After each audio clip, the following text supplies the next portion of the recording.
Eric Vincent, and you're watching United Kings DMV.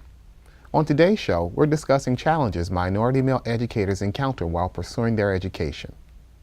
Our guests today are educators Tyrese Woodley and James Welch. Tyrese, share with us how you got started as a teacher.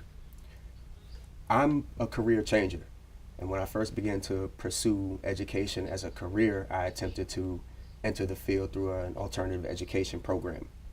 Ended up not being accepted to the program, and so I thought I just needed to focus on what I was already doing. But an opportunity arose a couple of years later for me to teach at a private school in the district, and I seized that opportunity, and from that point I began to take additional classes and coursework to get my certification in education, and a couple of years later I moved into the public schools, and that is how I got my start. James, share with us how you got your start as an educator. Well, like Tyrese, I also am a career changer. When I was in college in my junior year, I was part of a tutoring program, and I realized that I really enjoyed working with the students, but it was just too late for me to decide to change my path and pursue education. So for 14 years, I worked in finance with Citigroup and Smith Barney. And at the end of that, I just was like, man, I cannot take this anymore. I'd rather do something that I really enjoy. And so I also had an opportunity to kind of go an alternative route and started working at a private school. And during that time, I also got my master's degree in education, so that I then was able to make that transition into the public school setting. I'm also an alternative. My route into education was also through an alternative means. I was in another career as well. And after years in that career in mass media and performing arts, some opportunities ended and an opportunity opened up in education. And I began as a substitute teacher and eventually went into an alternative certification program myself and became an educator and went on to get a master's degree. And so it seems for most, at least for this panel, none of us went in through the traditional route into education. So what would you, besides the other career paths that you had before that, what really moved you into when you decided that education was a choice to keep going in that direction? Family members, friends that I knew from college. I had so many friends from college who became educators, and I talked to them frequently about some of the things that they experienced, and they really helped me to understand how rewarding teaching is as a career. But also my older brother is an educator and has been for 12 years now, and so talking to him frequently really helped me to understand and sort of solidify that thought that teaching was for me. And so he began to sort of give me some advice as to how to pursue the career. And I know with me, it wasn't really so much about just having a career change as much as it was about being more impactful with my life. And I felt like, you know, growing up in an inner city, I grew up in Compton, California, and going through the public schools there, I always felt like we didn't have the best teachers, and we didn't always have people who always had our best interest at heart. And so I wanted to kind of make a difference in that way by being an educator for students who look like me, who lived in conditions that I grew up in, and trying to kind of help put them on a great trajectory, you know, for their lives. And so that was really my motivation for that. So we're going to take a break, but when we return, we're going to talk about what role a student's family plays in the success or failure in school. You know, not being demonized because they're young black men and our young black men are being portrayed, you know, in the media. Okay. Every child learns differently, especially young black men. So it's by the schools being heavily populated by women, you know, not nothing against women, but not being able to see, I guess, a man for, you know, 8-9 hours out the day through classes, or if you do see a man, it's only in maybe gym. You know, just seeing a man in your regular core classes, math, English, science, you know, those are my concerns. So When we last talked, Tyrese, you mentioned about family having an impact on your decision to go into education. And as I think about my journey as well, as I transitioned into education from a previous career, I also had an educator in my family as well that was really impactful in me deciding that education was the next career path that I should take. And James, you mentioned also wanting to make an impact on the people that look like you and think like you and have had the same experiences that you had. That being in mind, let's talk about the role that family plays in contributing to the success or the failure of students in school. I think we all know that families play a pivotal role in any student's academic success, right? And so I feel like it's really the challenge is not whether or not families want to play that role or have a role to play. It's more so about equipping them to play that role.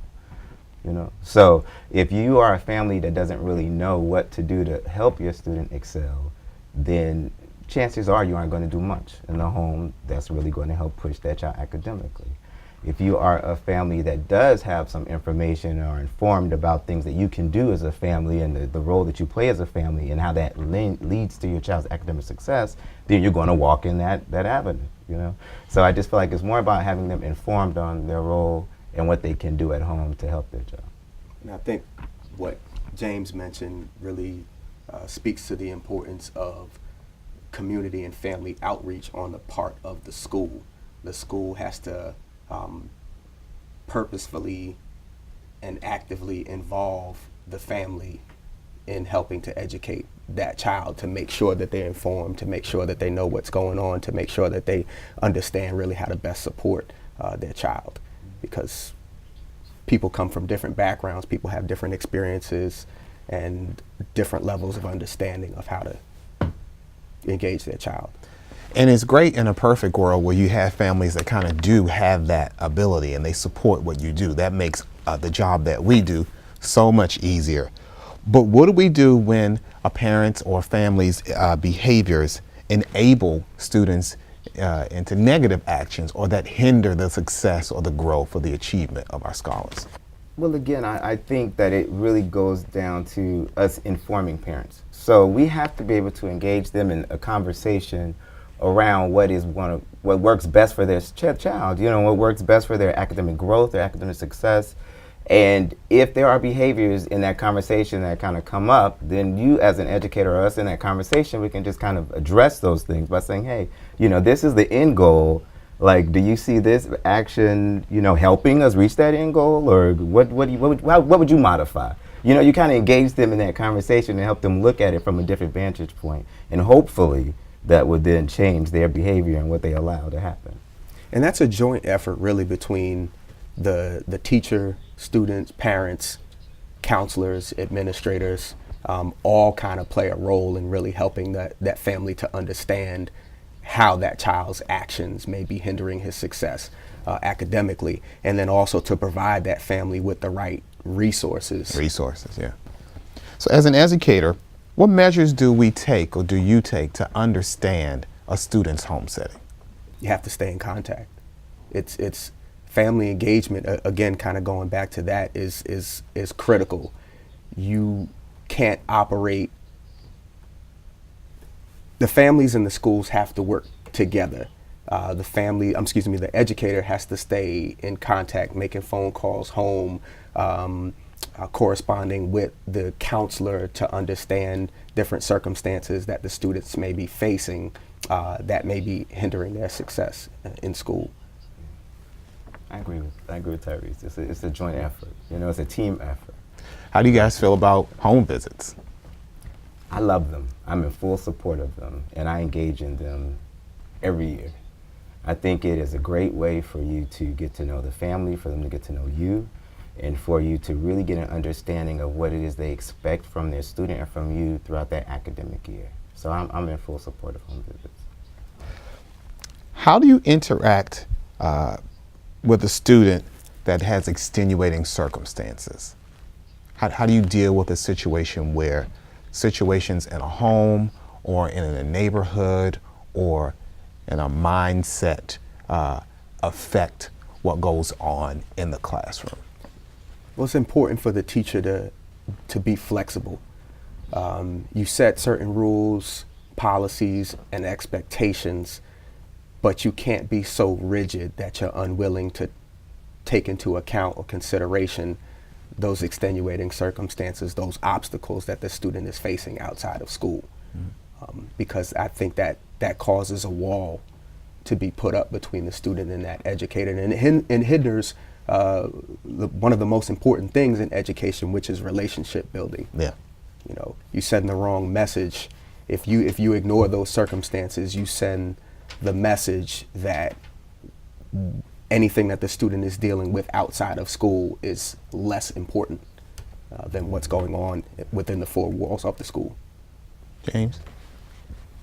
I agree. I mean, you see me shaking my head, I'm like, yeah, like I agree with everything that he's saying. I think that, you know, you have to be flexible, and depending on whatever the circumstances are, you know, sometimes you just have to make those adjustments, you know, and maybe even change your expectations regarding whatever it is that you want the student to do. I guess in a sense, understanding that we're educating a whole person, Right. and not just a robot student, but living, thinking, breathing, feeling beings that have extenuating circumstances. It could be illness. It could be students that are homeless, and I know in our nation's capital that's an issue that we deal a lot with, students that are homeless. What supports or what thoughts do you have on what we can do for those families and those students? Well, I know we have like Tyrese mentioned, the counselors and things like that. We have those teams already in place that are there to address those, you know. But we've all heard the story about that principal, I think, who put the washing machines, you know, in the school. Like, we need to have that kind of thinking, you know, and to be that flexible to be able to address whatever needs our students have. And that's something that's a little different, you know, but it's something that certainly met the needs of his community. Yeah. You know, and so we need to think like that. Is there a limit that teachers should be involved in students' lives? Is there a line that can't be crossed? Is there a point of doing too much or not enough? Yes, and that's defined more so by your school or by your school district. Teachers have to be really careful and pay attention to their rights and responsibilities and code of conduct, because your role and the limits of your role and how much you can intervene in that manner are typically defined within that policy that's set forth by your district. So you have to know and be familiar with that. Is there or would there ever be a time that you would extend your reach beyond what the limit is or beyond what the system says or requires in an effort, again, to give students the best outcomes? Or do we say a hard no? That's a great question, and you know, and at this point, I think it's impossible for me to honestly answer that, because it would depend on what was going on. I think that's a tough question. It is a really tough question. I think it depends, but I'm more so inclined to say no, because if I'm being completely transparent, I have to look out for me. Yeah. I know that, you know, my job is an educator, and I'm looking out for the best interests of my students, but this is also my career. Yeah. And so I have to be careful with what I do and understand how what I'm doing could potentially jeopardize my career. Excellent. So we have students that are exposed to criminal activity through their families. Unfortunately, some of the situations that we deal with, especially in urban areas. So has anyone had an experience or a situation like this, and what steps would you take to help that student? And that may touch again on our previous conversation about what your limits are and what you might do or may not do as it relates to the parameters put up by a system or a school that you work for. Well, the first thing that comes to my mind when you say they are impacted by criminal activity, if that's something that I know, then that puts me back in the position of having to report that. You know, being mandated reporters, if I know that, then that is my obligation to contact Child Protective Services. You know, and so that's my first thought in regards to that.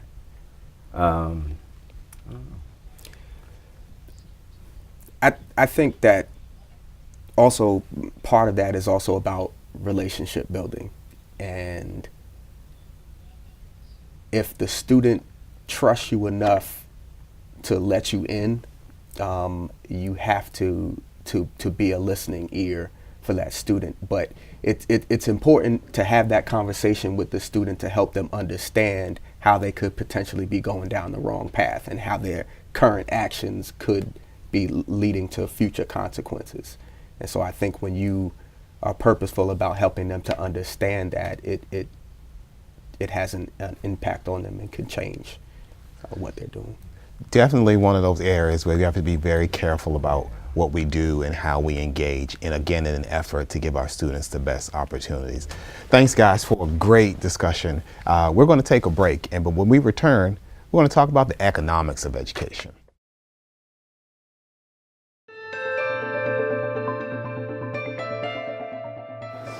Because you are a black child, you're going to have certain stigmas placed upon you, whether you come from an impoverished background or a background where you're well off. You know, they don't know until they interact with you or until they see your financial statements or so forth. You know, so you only get one chance to make the first impression. So that first impression is a lasting impression. And sometimes with our black kids, that first impression is already made up because of someone else, someone else's impression is forced upon them without really being given the chance to get to learn the child, know the child's likes, dislikes. So yes, race does play an important part. According to most researchable data you can find, the cost to educate a child runs in about a couple of thousands, 5 figures each. With that in mind, gentlemen, do you think that your school provides adequate resources for you to do your job? Fortunately, yes. I feel like I have what it is I need as far as books, supplies, computers, different things like that, and I'm not having to do things like send lists home for children to bring in supplies and different things like that. And so I'm able to have a variety of different materials and resources in order to do my job as an instructor. So yes. Yes, I work in a district that also has great resources, provides a lot of support. Cool. So that being said, how much of your own resources, if any, do you use to ensure that you're properly educating your students? I know what my answer is. What do you guys say? You guys appear to be in districts and counties that have an overflowing amount of resources. But have you ever used any of your own income? Yes, definitely. When you need something right away, that you don't have, you go out, you get it, right? That's typically what happens. Or if somebody's missing something, you need it, and you can't wait for a purchase order to be made, you go out, you get it. So, yeah, definitely spend some of my own money. Okay, well, I'm going to be honest. It's not that my district has unlimited resources, but fortunately, I've not been in a position where I've had to use my own funds for my classroom, other than maybe buying posters or other things like that I want to have. Teacher created resources and right. things that you feel like you need. Yeah. Yeah. Right. So in my district, we have a generous amount of resources that are put before us to do what we need to do. But there are some areas where, like you said, James, stuff that you want to get done, you need to have done. You can't wait on a purchase order. You can't wait for red tape and bureaucracy. You want to get it done. And so I have had to reach out to the website where the teachers pay teachers and the donors choose, and to kind of get some technology materials and even put up some of my own funds. Start my own LLC to kind of fund some of my educational endeavors that would also impact my students. So I'm going to back my car up to you guys' districts, and I'm going to come and get some of the supplies that I may need for my classroom and for my school. Has there ever been a time that you've considered switching your career again in search of better opportunities, different experiences, or even more pay? For me, the answer is no. While I have other interests and other things that I may want to pursue in the future, sort of on the side, I've had so many signs over the past few years that I am where I'm supposed to be career-wise. And so I would want to move up in education and pursue administration, but I'm very comfortable and content in this career field, absolutely. Well, unlike my friend Tyrese here, I have definitely contemplated making a change, you know, with some of the administrative, just kind of the way the administrations run within school sometimes, and just the grown people stuff, you know, that kind of annoys me at times, and it kind of puts me off. So I've definitely thought about it, and then when I think about progressing through education, I'm like, there's a cap on the money I can make, you know? So in my head, I'm like, dude, I want to make all these amounts of money, and I know I can't do it just here. Yeah. So those things have contributed to me at least starting to think around like what I would do if I were to leave education, you know? I was having a conversation with some other educators, and it was kind of eye-opening, just the number of people who are in education who, you know, we're talking about the economics of education, and so the number of teachers who have felt the need to go out and pursue other careers or second careers simultaneously, because there are so many cities and states across the United States where teachers are grossly underpaid. Yeah. And so that has a huge impact, and as people driving Uber or doing other side gigs just to try to make ends meet. Because there's so much variance in the salaries across the country. Yeah, and I've had similar experiences. Like James, I've looked at, especially when things, like you said, dealing with adult stuff. Yeah. I can come and deal with kid stuff because they're kids, they're developing, they're moving along, they're maturing. But when adults are doing what I feel like are kid things, then you go, why am I here? Why am I doing this? And considering the career I came from and other opportunities that are available in those careers, you have thought about, well, there's a limit on what I can do economically in this field. Even if my talents increase, there's still a cap on what I can do. And so those are things that you kind of consider in those moments when you feel like what you're doing is a little too much for what you're getting in exchange for that. What parts of your job do you feel will be significantly better if more funding was provided?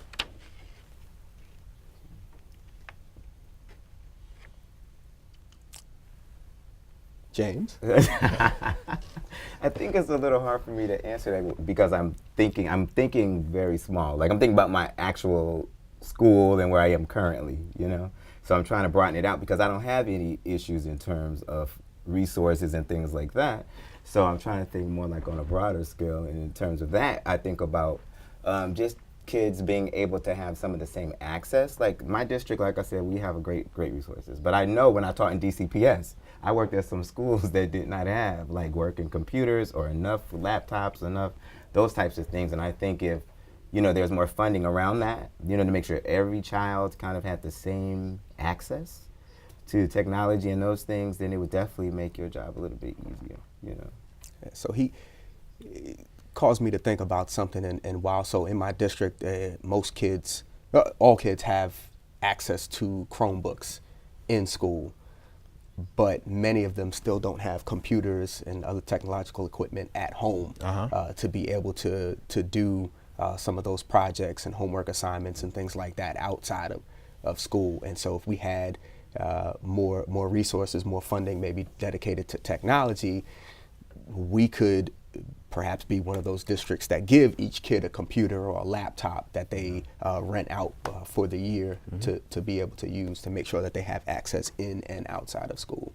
And I think that technology piece would also lend itself back to the family discussion that we talked about as well, because opening up a family to have the ability to have technology would then also enable, in a lot of instances, we have a lot of young parents who are technologically savvy or technologically driven or are part of this new media push society. And that would probably, in some instances, I think, help them help their students because they're a little more familiar with how to use those pieces as opposed to maybe some of the book or cerebral learning that we put forth in classrooms, kind of giving them something where they are so they can then be successful with helping their students meet their needs. It was something else I was thinking about in terms of that. Oh, and I also maybe feel like as much as you guys as districts have resources as well, I don't think none of us would be upset if we even had another warm body in our classroom. You know, having the ability to have an extra teacher or a co-teacher or another resource person available to just help give our students that extra push. You know, I think that would be something that more funding would significantly make all of our lives better, not just us in particular here on this panel, but educators across the world. Great discussion again, guys. I like the way we're going with this. We're going to change this world, the three of us together. We're going to take another break, but when we return, we're going to talk about how students communicate and how to help them express themselves better. We let them know that, you know, everyone's different. You know, no one child is the same. You know, for the oldest, he's a little more reserved. So it's just really getting him to understand that, yes, you are the oldest, so you have to take on maybe a little more responsibility because you're the oldest one, which he kind of bucks at a little bit. The middle child, your friend Colin, you know, he's he's the rambunctious one. He's the free spirit. He is very creative. You know, he loves to dance. He loves to draw. So we just try to push that and feed that, you know. And Peyton is the youngest of the three. Peyton is, I guess because he's the youngest, he always has to voice his opinion about everything because he's the youngest. So that's the intellect. You know, he loves to read. You know, he's great in math. He always has to argue his point, you know, because he's the youngest, so his point has to be heard. So it's just, I guess, letting them be who they are. And just, you know, not really, I guess, not neglecting their thoughts or feelings, but letting them express them ways in the way that they express them, and I guess just correcting them. Welcome back to United Kings DMV. In this segment, we're going to add another panelist, Torrin Cooper. Torrin, tell us a little bit about yourself and your journey into education. Thanks. Thanks for having me. I am currently a kindergarten paraprofessional educational aide in DC Public Schools, and I got my start in education through an initiative, Empower Males of Color initiative, through a program called the Leading Men Fellowship Program. And as a fellow, I was a pre-K literacy tutor with a literacy lab, and I was embedded in a pre-K classroom helping the students move towards kindergarten readiness, so making sure they were on task or on target for being able to read and write. And through that program, halfway through the program, I was excited about education so much so that I wanted to pursue it full-time as a career. And I saw the position they had open at the school, and they hired me halfway through the program. So now, that's my story. That's where I am now. Welcome to the wonderful world of education, Torrin, and thanks for being on the panel to add to the collective of wisdom that we have here today. In our last segment, we were talking a little bit about some of the economic struggles that take place in the school system and working with our students. But not all struggles are economic. Some are emotional or internal, and students don't always know how to express themselves. So how do you guys encourage our African American male students to express themselves when they are more inclined to internalize their struggles and what they're feeling? Well, in kindergarten, I think it's the exact opposite. The boys, they really express how they feel, and in some ways it's not really as healthy as we would like them to be. So they don't have a problem telling you, I'm upset, I'm angry, crying and screaming and showing out, or even the other ways, showing that they're happy or they feel elated about something. They show those things, but I think the challenge is helping them to express the not so good, actions in a way that's more healthy for them. So I always encourage them. In our classroom, we have a calm down corner. And in our calm down corner, we have pictures of different emotions, things to help them calm down or understand their emotions better so they can better express how they feel and interact in a more healthy way with themselves and with their community. At the secondary level, to me, I believe that starts with letting the students know that their voice and what they have to bring to the table is just as valuable as what anyone else has to say, and then you follow that up with providing multiple and varied opportunities for that student to be able to express themselves. We can't use the one size fits all approach to education, and so but I believe though that when you provide these different opportunities, then the student is bound to find one that works for them, and then they in turn are more willing to express themselves and put themselves out there. All right, we wait for a little bit for okay. James. I mean, James I was going to jump in there, but I was like, we can move on if you want. But I was just going to say, coupled with what's already been said, I think it goes back to something we mentioned in our earlier conversations about respect. And I think that when kids feel like, they are respected, when they feel like, what they have to say is going to be valued, and it's really going to be taken seriously, then of course they're more inclined to kind of speak out about that. I also think too that when you give them a safe place, when they feel like there's some safety, then they're a little more open to kind of share what they're really feeling. Yeah, definitely. And I think more people, more educators of color, males, asking students, how do you feel about things? So giving them that space to kind of explore their emotions, but also engaging them in intentional conversation to help them understand and talk through what they're feeling and let them know, like, it's okay to have feelings. Everybody has feelings. This is natural. But really allowing them to feel like, hey, this person cares enough about me to ask me how I feel about things, because oftentimes they don't have that space. And I think it's also important to show them as teachers, as educators in front of them, that I too have emotions. So I tell my class all the time, I'm nervous about this, this is my first time doing this, but we're gonna get through it together. Or I'm a little bit upset, or I'm happy to see you, things like that. So when they see it, they say, oh, it's okay for me to do this or say this. And I think when students understand, like you said, Torrin, that our emotions are real, and we have some of the same emotions that they do, and maybe that example of successfully regulating our own emotions can be that example to them of how they need to do it. I have my students now, when they know I'm upset about something, you hear some of them say, hold on, he's getting ready to go, or wait a minute, don't do that, that makes him mad. And so they're really keyed into what we are, and I think, again, being keyed into where they are emotionally is what's going to give them that opportunity to do that. Well, what about when a student can't identify his or her voice, or when they're having difficulty expressing themselves? I think, Torrin, you mentioned in a healthy manner. I think that's very important to really look at. What impact does that have on their academic success, or does it? Well, I think oftentimes if they're expressing their emotions in a way that's unhealthy, or they aren't able to communicate it, they completely avoid everything. So they shut down emotionally, so you can't really get to them. And when they're completely blocking everything out, they don't want to deal with anything. So some of them may walk out or disengage from the lesson. So I think, again, we have to give them that space to do that. And then when they're not directly expressing that emotion, go to them at a time where it may be more convenient for them, maybe at lunchtime or maybe recess.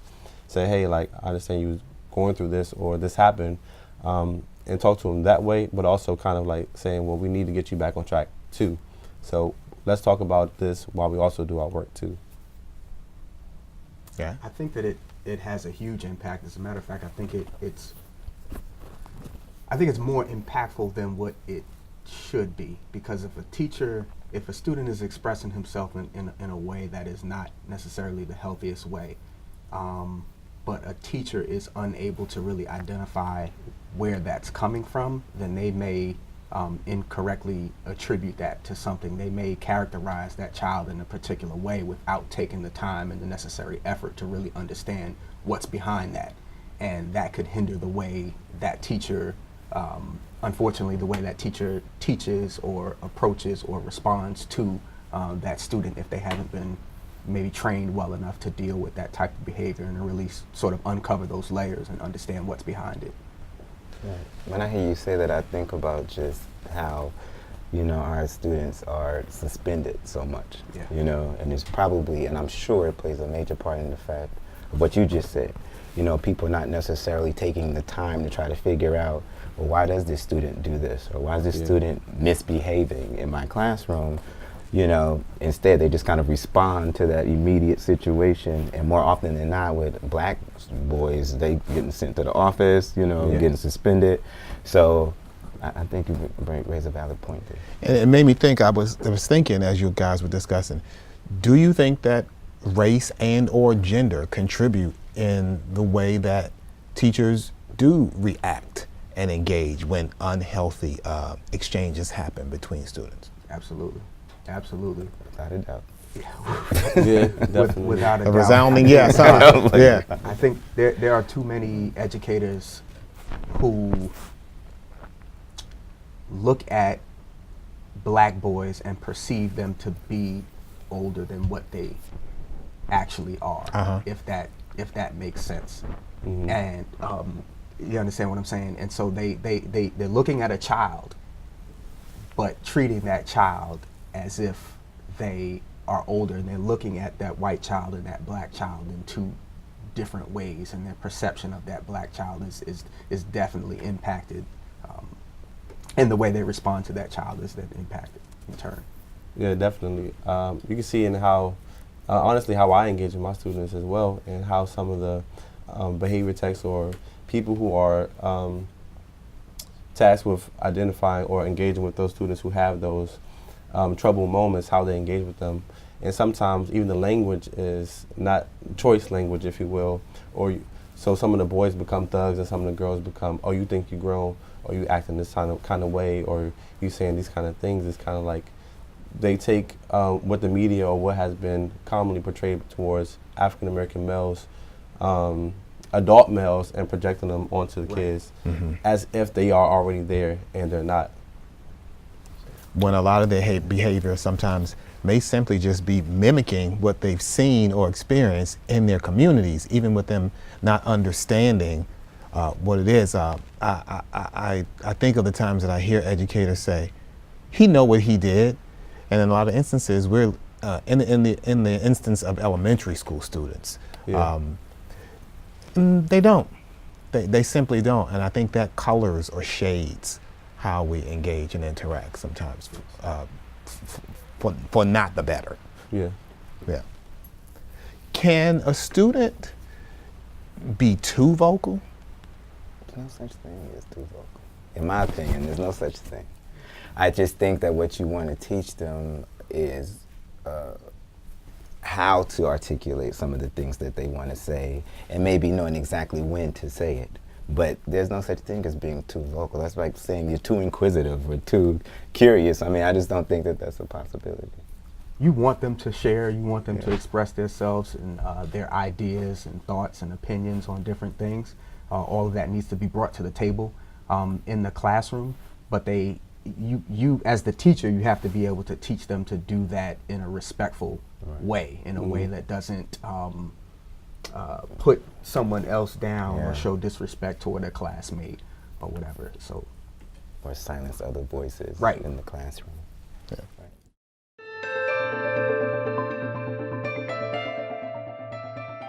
My hopes for my sons are that they grow up to be strong black men, you know,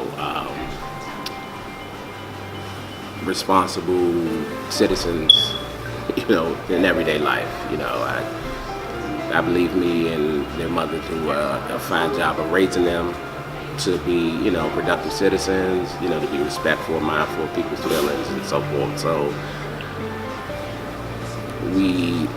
I want them to, you know, live their best life, no matter what it is. You know, I hope that they feel everything that they really want and get out of life. Yeah. Guys, I'd like to know your thoughts on whether our African American and Latino male students have adopted negative stereotypes about themselves based on news and media and culture, or other factors. I think they have, even at the tender age of like 5 and 6, they begin to at least walk like and talk like and carry themselves based on what they've seen or heard from social media, from their parents and from other adults in the community. That's not, sometimes it's not always positive, of course, it's negative. But I try to, as best as I can, model for them how they should, or the ideal way to carry themselves, or how they should speak as young men of color. Does this impact the classroom? Does this have has it negatively affected? I know you said the way they walk and they talk, but does that make its way into the learning or into the instruction that goes on in the room, or the interaction during that time? Well, when we talk about negative stereotypes, I would like to know exactly what we're talking about. Like, what are we considering a negative stereotype concerning African American boys? I think once I'm clear on that, then I can really tell you how it impacts our learning, or if it does. So when we say that, you reference walking and talking, but what are we talking about? What does that say to you guys? Mm-hmm. That the way that we walk and talk is in some way or for some reason negative. Right, but is that what you were asking? Is that really the negative stereotype that we're talking about? Well, I guess in terms of negative, maybe we're coming from the approach of what the greater society or the mainstream society has deemed as, air quotes, negative. And so maybe again that's an area where we may need to intentionally be changing the narrative. Okay. And giving a new understanding from a more comprehensive viewpoint and respect of cultures and races and backgrounds and experiences. Right, because when I think about some of the things that African American boys do, like the way they walk and talk, to me that's not negative, that's cultural. You know, but when I do think about them adopting certain behaviors, I think about playing that buffoon role, you know, or dumbing yourself down. You know, those are more of the stereotypes that I'm thinking about, and those types of things I do think that they will adopt sometimes because of our cultural connections. Sometimes you don't want to seem smart, right? Sometimes you do it because no one expects you to be smart. So yeah, I do think that sometimes we may put on those types of roles, you know, and if that's the case, with those examples I'm giving, then that definitely impacts what's happening in the classroom, because then it gives another layer that I have to push through to get you to say, hey, it's okay for you to be smart. It's okay for you to express yourself and know what you're talking about in here. And it's okay for you to sound articulate. It's all right. Yeah. You know? I agree. I totally agree with that. It's all about how you identify negative and what you portray, or what is portrayed, and how you internalize that and interpret it, so that it is our culture isn't demonized or seen as negative, but something that's who we are. So I get that. I think that there are more positive representations of Black and Latino males on TV now than ever before, but I do at the same time think that social media is maybe more impactful on the classroom than television itself. I want to thank Tyrese and James and Torrin today for all of the powerful wisdom that you all have deposited today. Hopefully someone listening can take something and continue to impact the world in the way that certainly you gentlemen are seeming to do. And so I appreciate your time here today on United Kings DMV. So my name is Eric again, and we'll see you next time on United Kings DMV.